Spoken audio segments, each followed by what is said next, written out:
In 1967, a 5-day riot began, ending in 43 dead, 1,189 injured, and over 7,000 arrested. Events that led up to the Detroit riots were a mix of political, economic, and social inequality.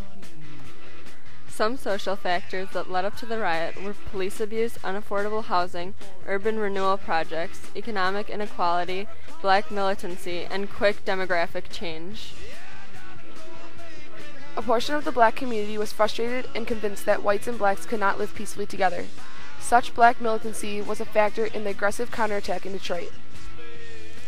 Police searched for people to arrest, such as prostitutes and people in bars. Police showed no mercy, both verbally and physically. Police brutality was voted the #1 cause of the Detroit riots in a Detroit Free Press survey.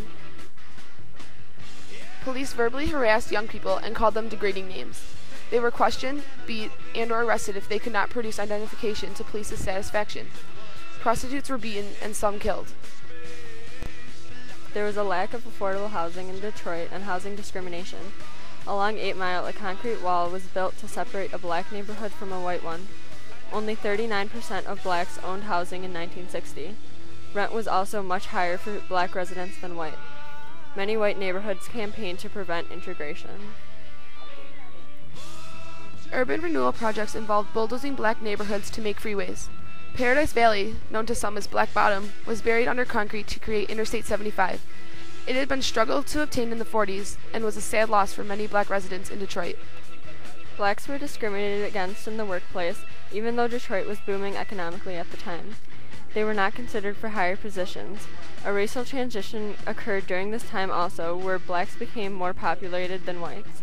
This quick change caused an increase in crime, social disorganization, and more discrimination. The Detroit riot began when police raided a bar and arrested all 82 people in it, who were celebrating the return of 2 soldiers from Vietnam. A crowd gathered and began protesting. After the last cop car drove off, a small group of men were so upset at this injustice that they broke the windows of a clothing store. A series of vandalism erupted and the National Guard was called in. Violence got worse as police tried to control the city.